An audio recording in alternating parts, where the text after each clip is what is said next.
Wait. Gotta stop here. Stop the music. I have a special announcement. If you go after me, I am coming after you. Okay, you can start back with the music now.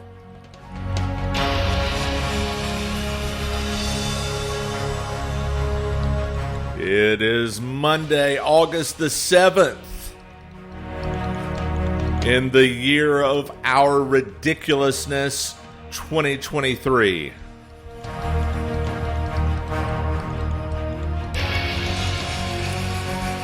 This is Command Briefing with your host, Jared A. Chambers.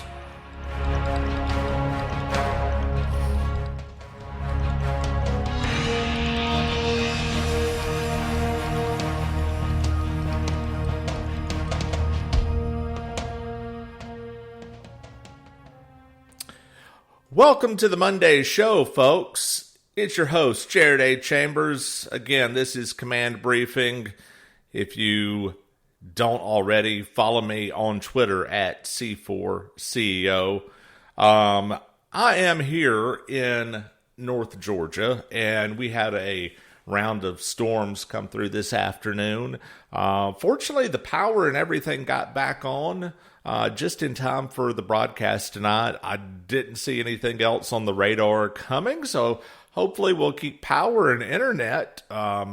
Just a little fun living here in the South. You get some of these severe thunderstorms roll through with the heat waves.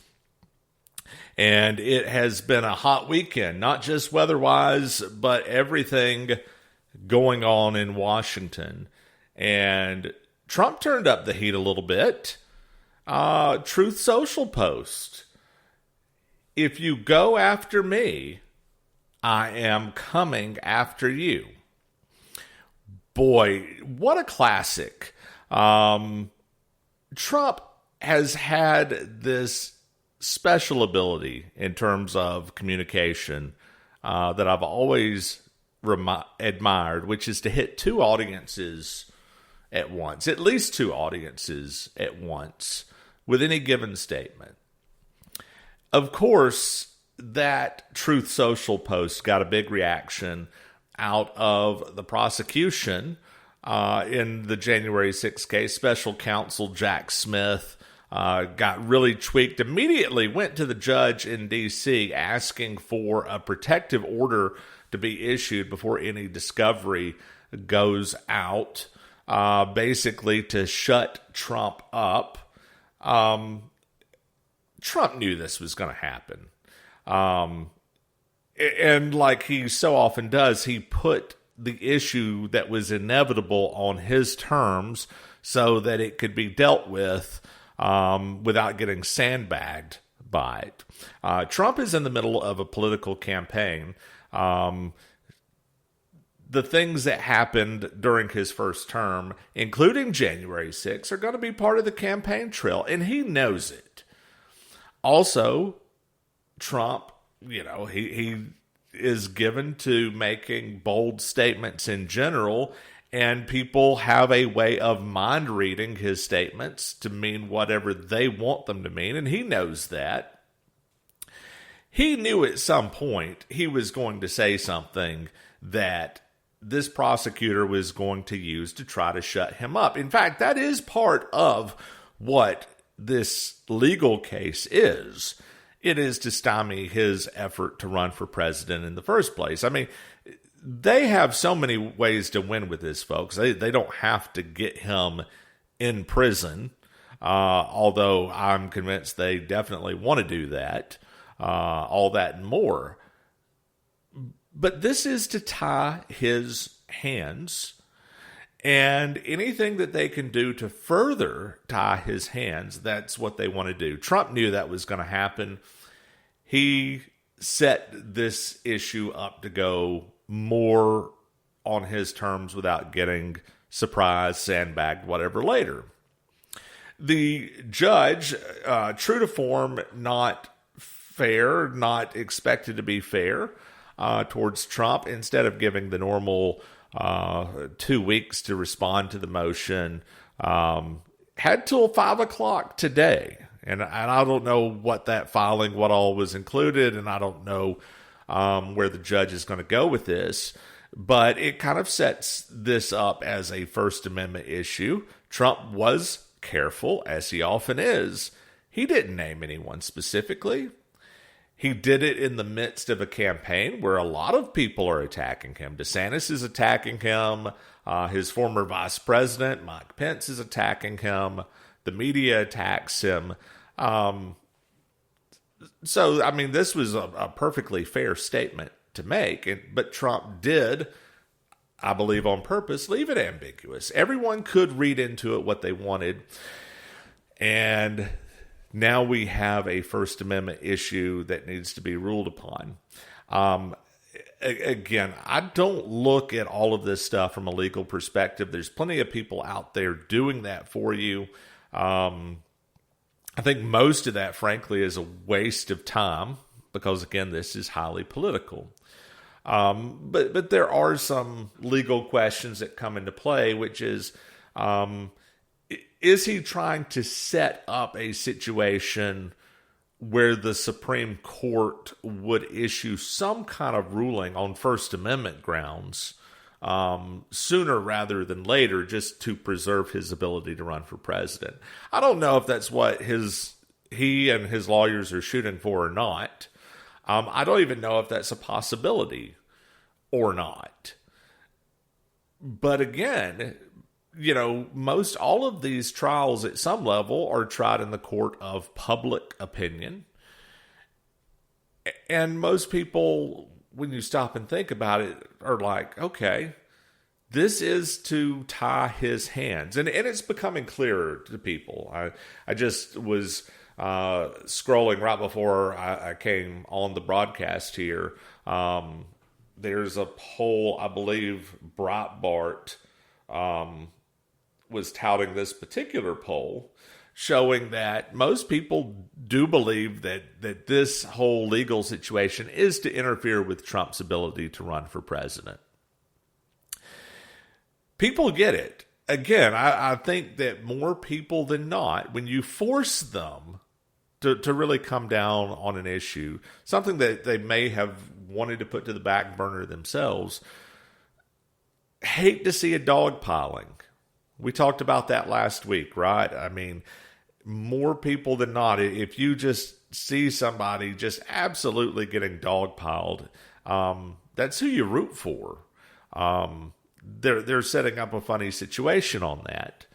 And a setup, it is. Had a little bit of an epiphany over the weekend as well. I had, frankly, racked my brain on the question of why is Mike Pence even bothering to run in this election? I mean, there's a lot of people who are in this race who don't have a chance in 2024. Some of them know it, some of them don't. DeSantis seems to still delude himself that he has a chance. Other people are running for maybe vice president or to sell books later or to get their name out there for, future political ambitions. Of all of the people there, the one with the least career in front of him, because he has no natural constituency anymore, is Mike Pence. He's not going to be the nominee in 2024, 2028, 2032, on and on and on. The man is dead to most people. People take what he did leading up to January 6th very personally. He has made a big show of going out in front of microphones wherever he can find them, saying that Trump asked him to overturn the election and he just couldn't do it. Just couldn't do it. And that wasn't the ask at all, of course. The ask was, in your role as vice president in the Electoral College, your constitutionally mandated role, you could have sent these slates of electors back to their respective states for review if there was any question about their propriety. And on January 4th, 2021, he heavily intimated that that is exactly what he planned to do, letting voters know he shared their questions about the election and that they were about to get to the bottom of those questions. It wasn't until the last minute that he changed his mind on that. Would it have made a difference? I don't think so. I don't think that Republicans in these respective states were very much Trump friends either. But nonetheless, Pence had a role. He could have gone forward with it. He made it sound to voters like he intended to go forward with it and didn't. And it's looking less and less to me like any of this is a coincidence or just hazard in his approach to any of this. I mean, you go back to that very strong statement on January 4th. It seemed to really brighten spirits at a moment when spirits were really down, if you remember that point in time. You know, this was the last stand on the 2020 election. States had certified really bad results, especially in the states of Georgia. God, what a mess. I know firsthand. Arizona, Wisconsin, Michigan, Pennsylvania, at the very least. Maybe some other ones too, but those were the big ones that looked really ugly, and they got certified anyway. And the questions about those were still ongoing because why can't we get a signature verification? Why can't we even see some signatures here? You know, you say you do an audit. These weren't real audits. These were recounting the fraudulent, the bad votes. Nobody ever did what was asked and went back and looked at. Let's see chain of custody. Let's see signature verification. Any number of other questions that could have gone through, but chiefly those. And this was the last stand going into the Electoral College, this idea that Pence, given these certified results that everyone understood, shouldn't have been certified under those respective states' laws, to send them back, give them another chance, re-review this. These were open questions that, that the Trump team was still trying to push through the courts and was looking for a moment of extra time to be able to answer some of these questions. And given the strength of Pence's statement, was it really a last-minute decision on his part to simply change his mind and not do that? Or was he part of the effort, along with people like Nancy Pelosi, to set up people, knowing that there would be a protest of some sort in town, to help inflame that protest into something that I know and will always believe that they planned ahead of time the narrative was going to be insurrection, that they were ready to go with that line, and they had Capitol Police there at the ready to help instigate. Antifa did not avail themselves of National Guard presence, even though they could have. Everything was set up to really inflame this situation. And that more and more looks to me like it was on purpose. Going back to Pence's role in the entire administration, frankly, I never liked the guy. And I used to get a lot of flack for this from Trump supporters. And there are a certain breed of Trump supporters out there who do wear blinders to an extent and don't like to see mistakes when they're made.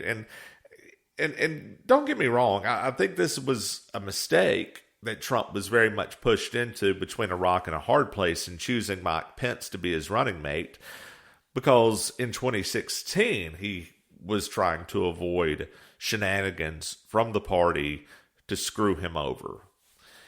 And I think along the way he made deals, and Mike Pence was one of those deals. But hey, Mike Pence screwed Flynn. It came out of Flynn's office, the torpedoing of Ronnie Jackson, that nomination. So many things along the way. So Pence has been a snake for a while, and I think he was a snake. This wasn't random between January 4th and 6th of 2021. And over the weekend, that has made me really think about why it is that Pence is running right now. And I think I have an insight on that. But first, we're going to take a little break. If you're live, just stand by for a moment. Those of you listening on recording, stand by for a brief ad break. And we're going to be right back, folks.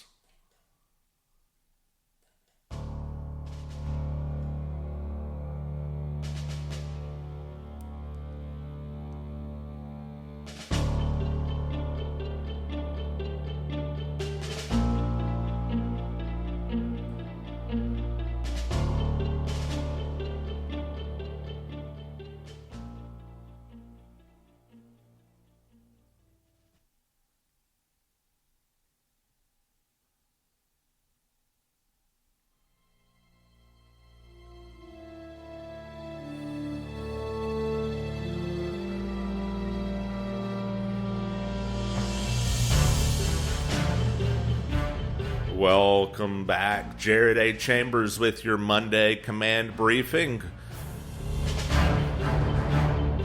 Thanks for standing by through the break. And as promised, taking a look at Mike Pence's 2024 campaign. So when Jack Smith immediately ran off to the judge in this case around January 6th, based on a vague, maybe perceived threatening Truth Social post, going back to try to get the judge to shut Trump up, to make sure that there are things that Trump cannot talk about. Who is the perfect attack dog in such a situation to draw Trump out? None other than participant in January 6th, member of the administration, potential trial witness, Mike Pence. First of all, I mean, if this goes to trial, does anybody think that Mike Pence would not end up on the witness list? Of course he would. He was very much there. I mean, as much as anybody could be, he was a witness to events in the waning days of Trump's first term. So you have a setup where you have a witness who is on the campaign trail with Trump, maybe even can get on a debate stage with Trump if Fox can only get Trump to take that bait and stand up next to his former running mate on a stage and Mike Pence talk about the events of January 6th, no doubt with a certain smug, self-righteous tone that Mike Pence is known for. Knowing that Trump can say nothing, can say absolutely nothing without drawing the ire of the court. And of course, the public, may not have a full understanding of all of those rules. So as you go into these campaign situations, Trump can't talk about certain things, Pence can, and the public perception will be that Trump doesn't have an answer for the things that Mike Pence is saying, or at least so they hope. Mike Pence was very much put up to running. This is his job right now. This is his career. And if you think that he is above being on the take for something so callously, brazenly political as that, have you not observed his career? Mr. Evangelical, Mr. Holy Roller himself, somehow lives a very, very cushy life in a very, very palatial estate. Where'd that money come from? Yeah, Mike Pence is not used to being poor in his political career. And no doubt, if somebody came along and said they would fund a campaign and make sure that he was comfortable in a doomed to fail campaign, that he would definitely do that. And it makes sense that he would do that given the stakes, given that he is in a prime position to be able to draw Trump out on things that he's not supposed to talk about according to the court, and may even have his hands tied further regarding the events of January 6th. So slime, absolute slime, have no use for Pence. And I think if we pay attention, I think you'll see that come to bear. I think you'll see that I'm right on this. The key here is, first of all, for Trump to avoid certain traps that are being set. This Fox debate coming up later this month, I'm not sure what day, that they have begged Trump to take part in, obviously is a bad idea. There was maybe a time where he would have had his hands tied and really needed to engage in that debate. I don't think so at this point. If you have anyone in striking distance of you, even if it's unlikely that they can catch up with you, then maybe the best thing to do is to engage in the debate. Show the public where you're at, show some strength, maybe put a few of these lower tier candidates to bed. There was a point in time, even a few months ago, where it looked like it probably would have maybe been foolish to not take part in such a debate and let people, have the advantage of airtime that you turn down. Like we've talked about last week, and as more and more people are coming to understand, there's no historical precedent for anyone catching up to Trump at his numbers. There's really no statistical reality that anyone can catch up with Trump at this point, for the simple reason that all of them combined, every single candidate combined, can't match Trump's numbers. So if anyone is going to beat Trump, they have to peel away lots of Trump voters. Not a few, lots. Massive numbers. And you're not going to do that, especially under the current circumstances where his support continues to grow. I mean, in the 538 average, now they're about 40 points apart, 39.5, I think. DeSantis keeps slipping closer to the lower end of the teens. And Trump keeps getting a bigger majority put together. And now it's approaching a 40-point difference. Just a week or so ago, 538, I think, was around like 37 points. So he's continuing to grow a lead in the midst of all this. Those people aren't being peeled away. And if they could be peeled away, you're sure not going to do it with the DeSantis approach. DeSantis, I mean, he had another slow pitch softball interview just teed up for him today.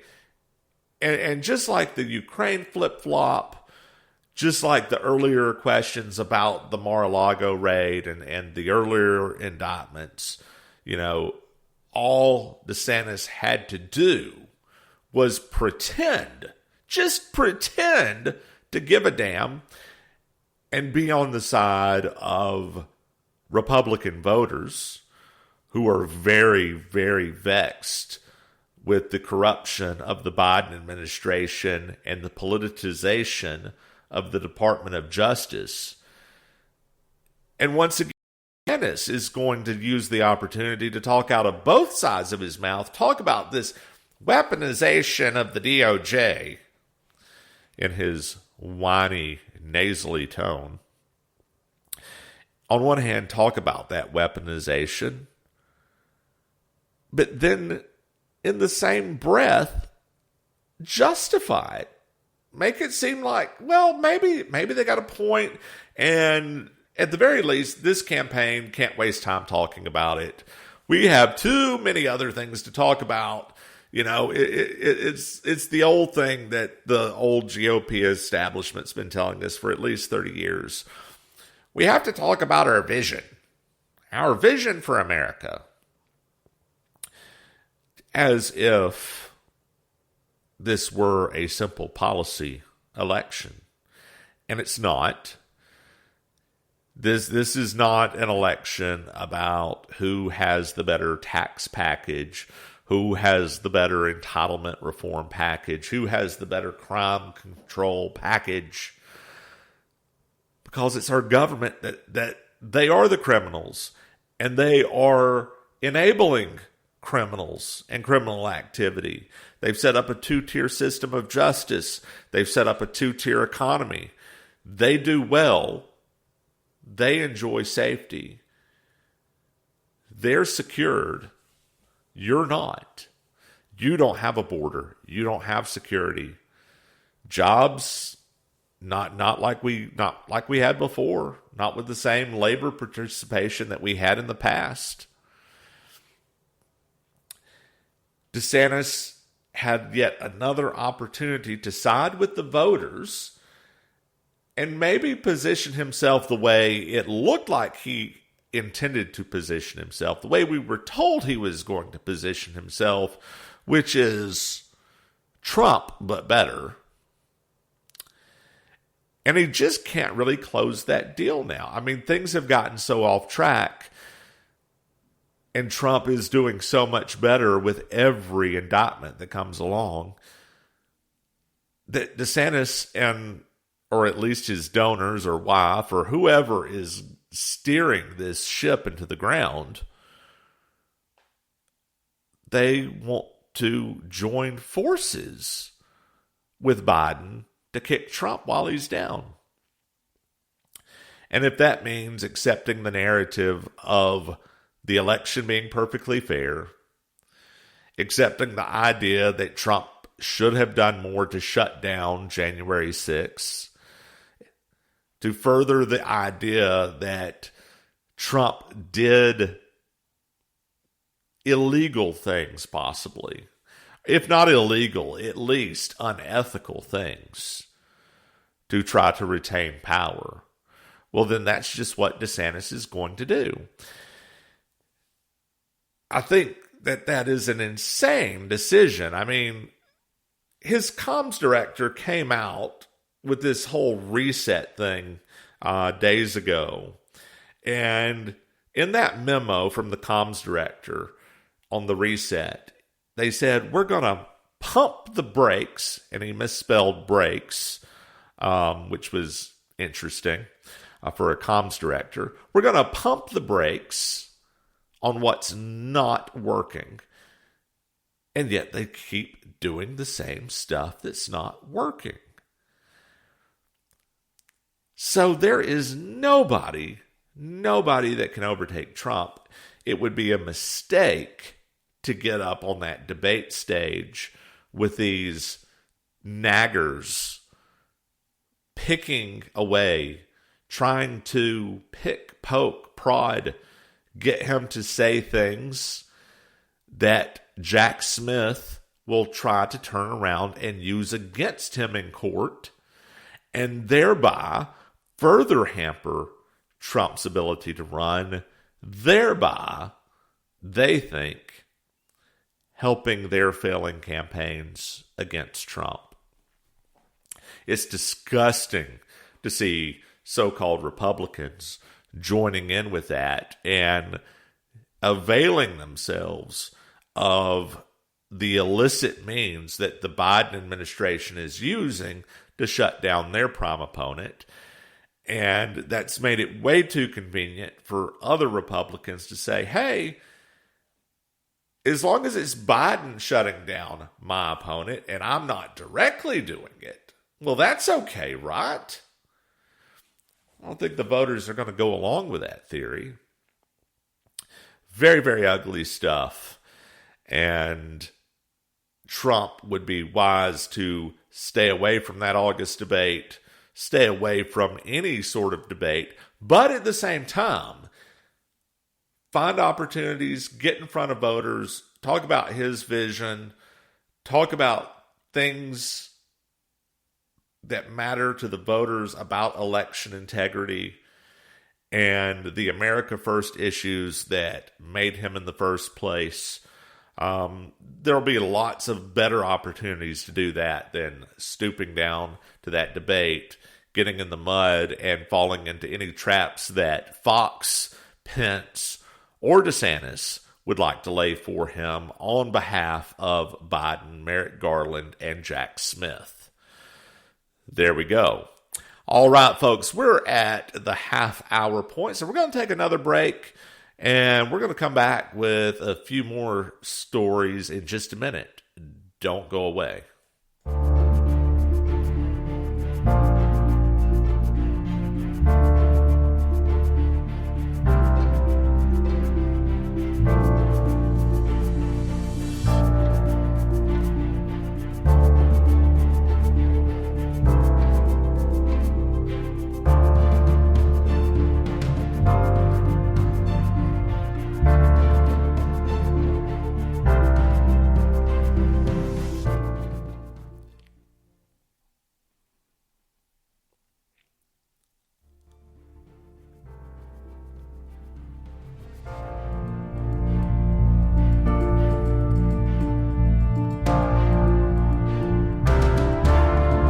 Hey, folks, and we're back. Thank you for hanging around through the break.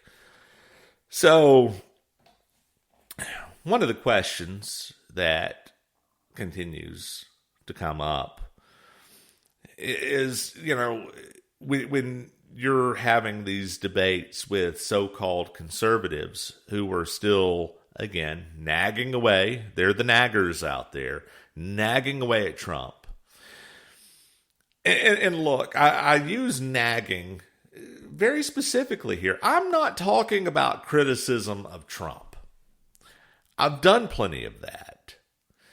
This is not a program, and I am not a person who just simply joins sides with a team and just forwards the line of, the party line of the team. I don't do that. I've never done that on Twitter. That's one of the reasons I got into doing this kind of analysis, is because that kind of analysis has always bugged me. The binary look at things. It's either this or that. And if my enemy says that this thing is good, I've got to say it's bad. If they say it's bad, I've got to say that it's good. I don't do that here. I don't do that, period. I have a point of view, but the analysis is based in first principles. It's based in things that I believe. It's based in reasoning through problems and applying the logic that someone of a engineering background and a communications and sales background would apply to problems. The same way I've applied to those principles to problems in my career life, I carry that over into politics. And sometimes I look at something that Trump has done and I say, wouldn't have done it that way. Now, granted, when I say that, I realize, even in saying it, when you are president of the United States, you have a different set of facts at your availability than anybody else has. So we all have opinions, and that's fine, and we shouldn't not have an opinion just because there may be a wrinkle of information that we don't have. But we do have to acknowledge that.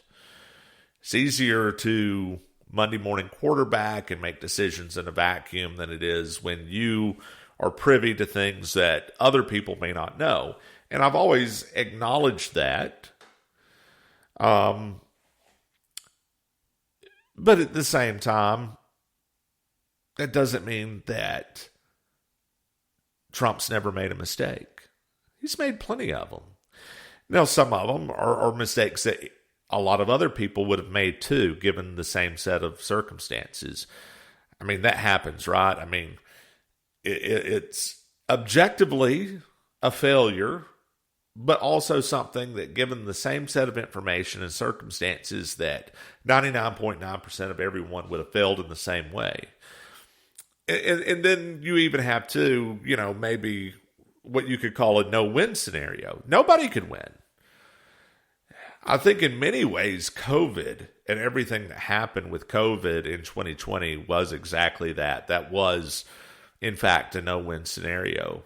You could have done it differently any number of ways in your approach if you had been president or had I been president. But different and better are not the same thing when there was technically no right way to do it. Well, what do you mean, no right way? Well, just look at the situation as it was handed down. China scared the world, and people have a reason to be scared of things coming out of China, right? I mean, backwards place, and their motives are very much unknowns. But going back to winter in 2020, and you're seeing these videos coming out of China with people falling down in the streets and people being sealed in their homes and people wearing hazmat suits, walking the streets, spraying them down ostensibly with some kind of disinfectant or something. And you're, getting flashbacks that you're watching some 90s Michael Crichton movie about some kind of biological disaster. People got scared. And you can say they shouldn't. I mean, frankly, it sucks sometimes dealing with humanity on the level that they operate. I always think of Tommy Lee Jones in the first Men in Black, and Will Smith's character saying to him, well, people are smart. No. His character replied back, it's like, no, a person can be smart. People are panicky, dumb animals, and you know it. And that is very much what we saw during COVID. We saw panicky, dumb animals. They were looking for someone to tell them what to do. They were looking for someone to give them guidance. They absolutely loved them some Anthony Fauci. I didn't. Some of us saw through it. And, we had a small band of people online during that time period. We would refer to ourselves as Team Reality because we saw through these smoke and mirrors sort of thing. And now, the DeSantis campaign has tried to really co-opt that, because they really want to pretend that, they were on that same side. And I remember that period of time. We were a small group, and virtually no one that I know of in government was with us in Team Reality. Because if you were in government, it was impossible to be, because you would have been met with a true revolt. You look at the things that should make people revolt. Telling people that you can't go to church or assemble or congregate, that should have made people revolt. You go around use red flag laws to take people's guns, that should make people revolt. You go lock up some political prisoners. You try to lock up your top opponent in a presidential race. These are things that should make people revolt. But very often, as you see, that's not what does it. On the other hand, when people are being stampeded by videos coming out of communist China showing airborne death, and they're looking to you as a government official to do something, the last response that any government official could have gotten with was to say, you know what? We're going to do nothing here, because unintended consequences will outweigh whatever possible damage that this virus can do. And we're just going to be sensible. We're going to ask people to be as safe as they can as far as hygiene. Be safe as they can as far as travel. But other than that, we are going to impose no restrictions. We are going to take no government measure. This will be another thing that happens and that we get through, just like bad flu seasons, just like H1N1, just like SARS back in 2002. We'll get through it. Be sensible, but don't look to us to make an airborne virus go away, because that's not how it works. If any politician had done that, there would have been massive social disorder, a true revolt. And so you couldn't have done it. True no-win scenario. So these are the things that I talk about when I say there is legit criticism. And then there's looking back and saying, okay, it would have been nice to do this differently. But then there is the absolute nagging, which is what one Brit Hume decided to do today. And he was responding to Charlie Kirk, who had asked in a broadcast on Human Events. Charlie Kirk asked, if Trump was such a failed president, why are they doing everything they possibly can to prevent a second term of Trump? And pompous ass Brit Hume says, oh, I don't know. Maybe they don't want a repeat of a failed presidency. Just guessing here. Folks, that's the kind of smug that we get out of Washington and media. And if you just stop and think about it and apply some logical standards to it, it's like, what in the hell is he talking about? Failed presidency. Failed for who? 2020 was not good. Again, 2020 was in many ways a no-win. I don't know if anyone could have done it better. Differently, yes. Better. Is it even possible? We don't know. You can't go back and prove that. We do have 2017 through 2019, which were pretty damn good. Talked about that last week. I mean, you compare now now sucks. Now objectively sucks. You can't go out and buy a house right now. Even if you have a job, some things have gone up twice what they were 5 years ago. Some things are 20, 30, 40% higher than they were 4 or 5 years ago. That's objectively worse. So when you say that Trump had a failed presidency, what was the failure? Was it the cheap gas? Was it a failure to be able to have affordable energy? To be able to put gasoline in your vehicle for, $2, $2.25, $2.50 a gallon? Was that the failure? Was the failure that we were bringing manufacturing jobs back? I don't know. What's the failure here, Britt? Was it really a failure that we had no new wars? Would it have been more successful had we went to war with Iran or a prolonged conflict with Syria? Would that have been a success? We had stable inflation, your price index. I mean, you knew what you were paying for things at that period of time. That went along with the stable energy prices. Inflation was stable too. Your investment accounts, they were doing well. I mean, you had to hide under a rock not to make money, folks. I mean, if you just had some money sitting in some kind of mutual fund, you were making good money. Less red tape, less bureaucracy. If you had been forced to get Obamacare, well, you didn't get Obamacare repealed, damn you, John McCain. But certain things got better. That penalty went away.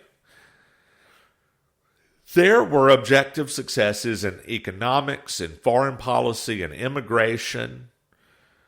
Those America First things. So if you're saying that it was not a successful presidency, maybe you're just disconnected with what we feel out here in America. Maybe you look at it as a failure because it impinged upon you as a Beltway creature, as a DC media establishment creature. Maybe that's why you think it was a failure. It didn't benefit you. Guess what, Britt? It wasn't meant to benefit you. All right, folks, one more break, and we'll come back to wrap her up in just a moment.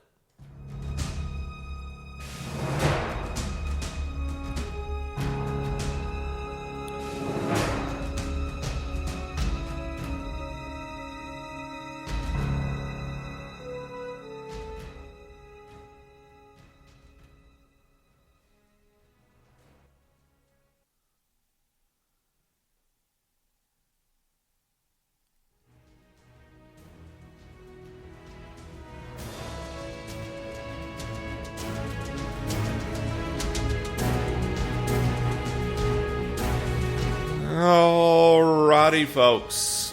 Welcome back.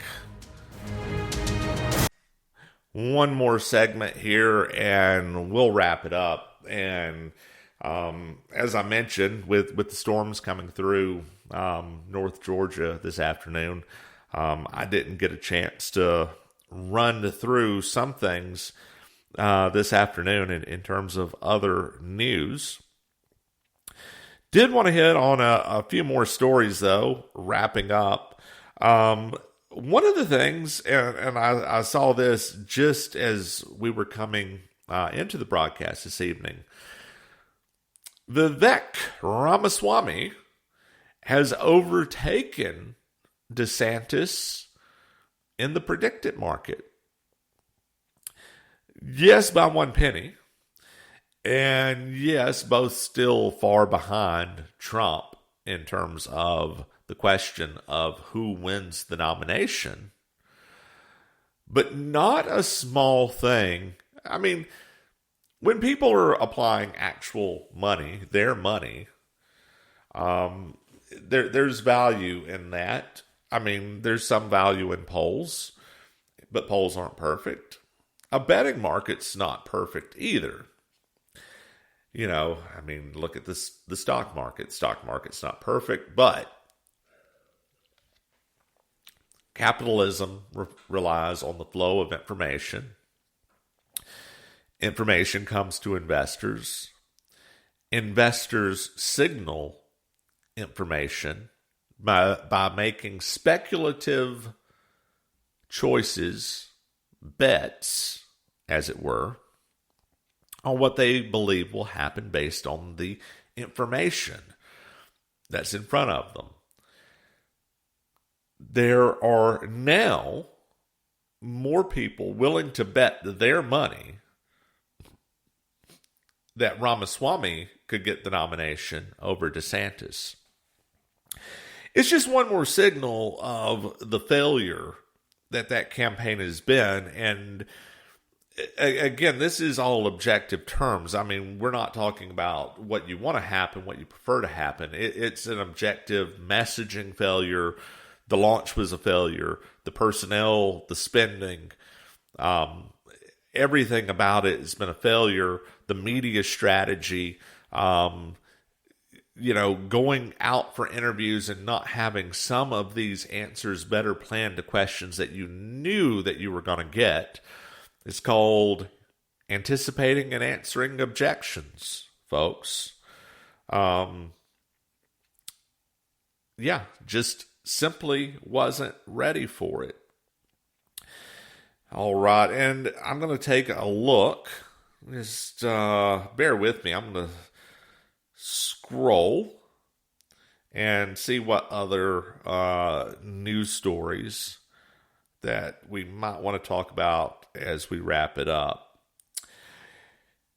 Yeah, so we like to talk about the Georgia-related stuff. This from our new chairman from the Georgia GOP, Josh McCoon. Saw this. This is pretty interesting. Now, Congressman and Georgia Democratic Party Chairman Nikema Williams was arrested in 2018 for disrupting a legislative proceeding in an effort to block the inauguration of Governor Brian Kemp. She was not prosecuted and later sued over her arrest. Quote, "Every American has the right to free speech without fear of punishment," unquote. That's from Nikema Williams. According to McCoon, Williams and her fellow rioters refused police requests to disperse, but she insisted she was, quote, peaceful. No one called it an insurrection. No special purpose grand jury was impaneled. No one mentioned RICO. None of the provisional voters whose provisional ballots Williams was demanding be counted were investigated. Stacey Abrams, who defended the rioters and attacked the police defending the state capitol, is walking free among us. Yeah, Josh McCoon, I'm very impressed with coming into his role leading the Georgia Republican Party. What's scary, and I'm just going to give you a little heads up to keep your eye on this state, and we talked a little about it last week, the fact that Kemp, Raffensperger, Attorney General Chris Carr, these are people with future political ambitions. They're not just simply going home after their respective terms are up in 2026. No, they plan to have futures. Kemp looking like running for Senate.